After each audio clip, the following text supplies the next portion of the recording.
Game online belakangan ini menjadi tren di kalangan generasi muda, bahkan hingga anak-anak. Game online pun tak jarang mendatangkan pundi-pundi rupiah yang tak sedikit. Nah, bermain game online kerap dijadikan pilihan untuk menghilangkan penat setelah beraktivitas seharian. Selain itu dapat mengatasi kesuntukan. Bermain game bahkan mampu mendatangkan penghasilan bagi sebagian orang. Game yang dimainkan beragam, mulai dapat bisa dimainkan sendiri ataupun bersama teman-teman online lainnya. Nah, namun di samping manfaatnya, game juga bisa membawa pengaruh buruk jika dimainkan secara berlebihan. Tak sedikit orang yang kecanduan bermain game hingga lupa waktu, bahkan sengaja meninggalkan ibadahnya. Lalu bagaimana Islam memandang hal tersebut? Karena itu pada pembahasan ini kita akan membahas tentang hukum bermain game online. Sebelum kalian melanjutkan video ini, ada bagusnya jika kalian klik tombol subscribe dan nyalakan notifikasinya agar kalian mendapat info terbaru dari video kami. Hukum game online. Untuk masuk ke pertanyaan bagaimana hukum aktivitas bermain game online, kita perlu menyimak ke sebuah kisah tentang dua orang sahabat Rasulullah bernama Hanzalah dan Abu Bakar. Diceritakan bahwa pada suatu ketika Hanzalah merasa gelisah dan gundah. Ia merasa telah menjadi seseorang yang berpura-pura.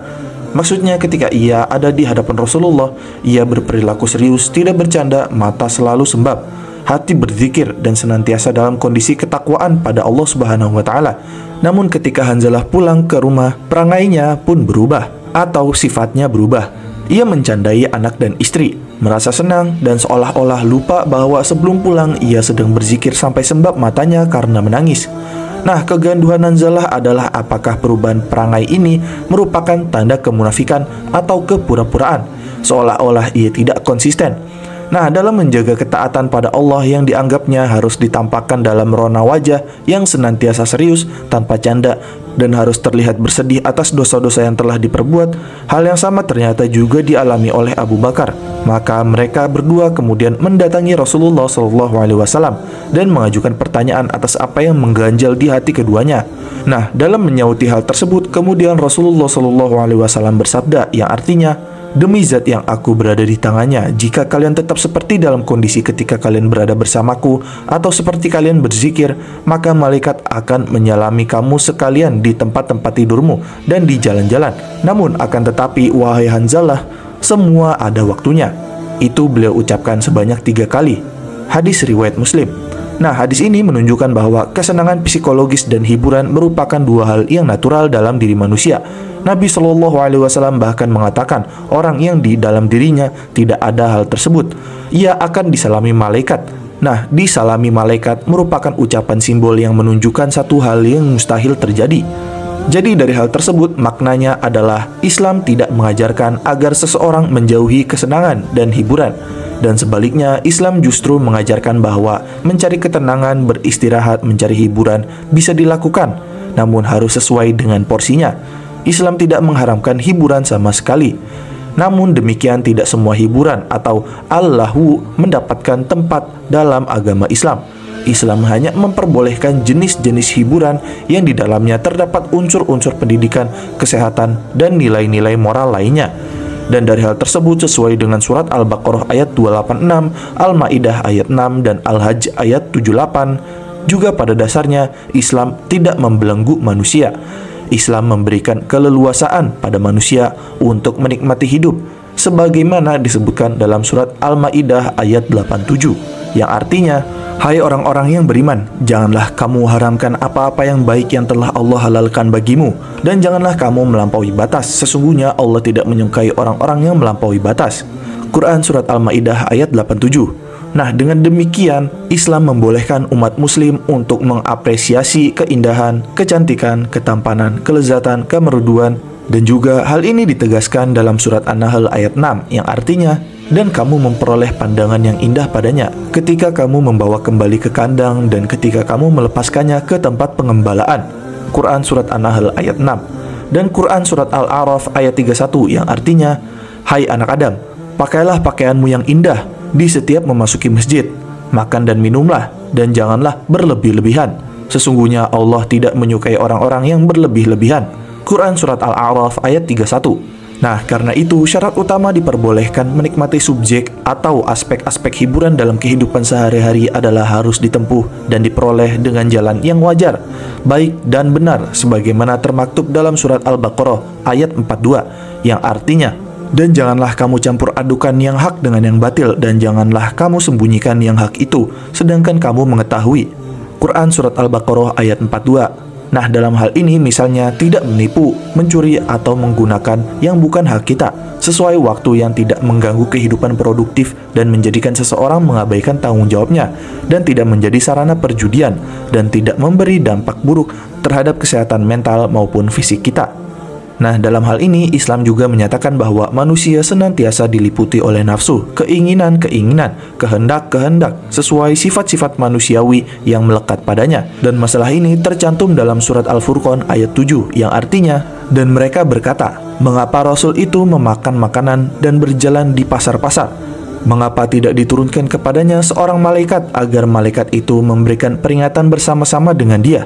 Quran surat Al-Furqan ayat 7. Dan juga tercantum pula dalam surat Al-Qasas ayat 77 yang artinya, dan carilah pada apa yang telah dianugerahkan Allah kepadamu, yaitu kebahagiaan negeri akhirat, dan janganlah kamu melupakan bahagianmu dari kenikmatan duniawi, dan berbuat baiklah kepada orang lain sebagaimana Allah telah berbuat baik kepadamu, dan janganlah kamu berbuat kerusakan di muka bumi. Sesungguhnya Allah tidak menyukai orang-orang yang berbuat kerusakan. Quran surat Al-Qasas ayat 77. Nah, karena itu di sini Islam tidak membebani manusia untuk bersikap sangat kaku dalam menjalani hidup.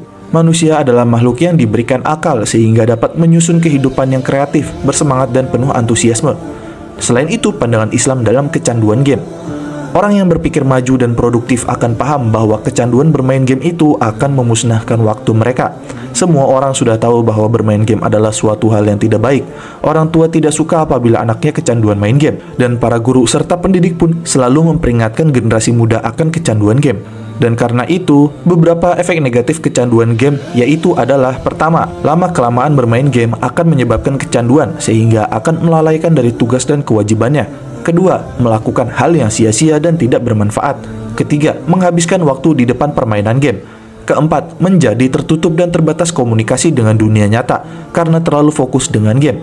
Kelima, ada beberapa mudarat game pada umumnya, semisal memperlihatkan aurat, lagu dan musik, serta ungkapan dan kalimat yang dilarang syariat, atau hal-hal yang memperlihatkan sesuatu yang tasyabuh atau menyerupai orang kafir dan fasik. Nah, di sisi lain sebenarnya kecanduan game itu benar-benar melakukan hal yang sia-sia. Kita dianjurkan agar mengisi waktu kita dengan hal-hal yang positif dan bermanfaat. Apabila tidak, maka kita pasti akan mengisi waktu kita dengan hal yang sia-sia atau bahkan hal yang negatif. Dalam hal ini, Ibnu Qayyim Al-Jauziyah rahimahullah menyebutkan sebuah kaidah emas yang artinya, jika dirimu tidak disibukkan dengan hal-hal yang baik, pasti akan disibukkan dengan hal-hal yang batil. Hal ini dijelaskan dalam kitab Al-Jawabul Kafi. Nah, dalam hal ini termasuk kebaikan bagi seorang muslim adalah meninggalkan hal-hal yang tidak bermanfaat bagi dirinya baik dunia maupun akhirat, sedangkan bermain game umumnya tidak bermanfaat. Namun, sekali-kali bisa melakukannya untuk menghibur diri, namun tidak berlebihan.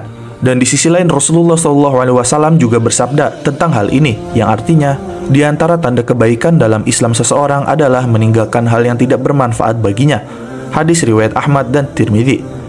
Dan karena itu kecanduan game berarti tidak menghargai waktu yang berharga. Dan dalam hal ini Allah Ta'ala bersumpah dalam Al-Quran dengan menggunakan waktu beberapa kali dan beberapa surat Al-Quran. Misalnya, wal asri, demi masa, wad duha, demi waktu duha, wal lail, demi waktu malam, dan lain-lainnya. Hal ini menunjukkan bahwa waktu ini sangat penting dan kita harus menyadari betul hal ini, sedangkan manusia secara umum lalai akan hal ini. Dan juga hal ini dijelaskan dalam sabda Nabi SAW yang artinya, ada dua kenikmatan yang banyak manusia tertipu, yaitu nikmat sehat dan waktu senggang. Hadis riwayat Bukhari.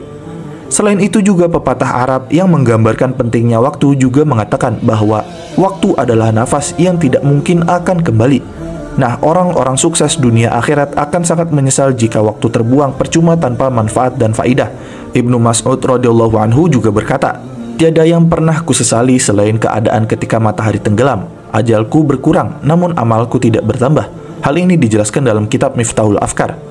Selain itu, orang yang kecanduan, pasti mereka akan pelit dengan waktu mereka. Hasan Al-Basri rahimahullah juga berkata dalam hal ini, yang artinya, aku menjumpai beberapa kaum, salah satu dari mereka lebih pelit terhadap umurnya, yaitu waktunya, daripada dirham, harta mereka. Hal ini dijelaskan dalam kitab Al-Umru Wasyaib. Nah, maka dari itu hendaknya kita mengisi waktu kita dengan hal-hal yang positif dan bermanfaat. Tugas kita sangat banyak, sedangkan waktu ini sangat sedikit. Maka dari itu, kita boleh menghibur diri kita sendiri, namun tidak boleh berlebihan. Dan lebih utama adalah beribadah dengan waktu yang lebih lama daripada melakukan hiburan. Nah, kemudian, walaupun begitu, hukum bermain game itu sebenarnya boleh dengan syarat yang ketat. Islam tidak melarang hiburan diri dan mendapatkan kenikmatan yang mubah dengan sarana mubah.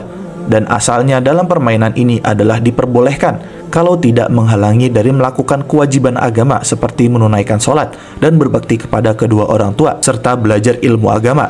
Dan di samping itu juga, jika game mengandung keharaman berikut, game tersebut menjadi haram. Dan di antara bentuknya adalah, pertama, permainan yang menggambarkan peperangan antara penduduk bumi yang baik dengan penduduk langit yang jelek, dan terkandung pemikiran seperti ini dengan menuduh Allah Ta'ala atau mencela kepada para malaikat yang mulia.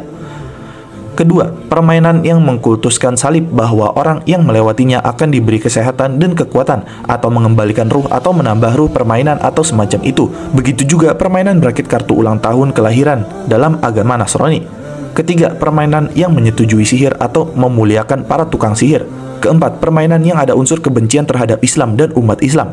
Seperti permainan yang diambil oleh pemain, kalau dapat menghancurkan Mekah 100 poin, kalau dapat menghancurkan Baghdad mendapatkan 50 poin, dan begitu seterusnya. Kelima, mengkultuskan orang kafir dan mendidik bangga dengan mereka seperti permainan pemain.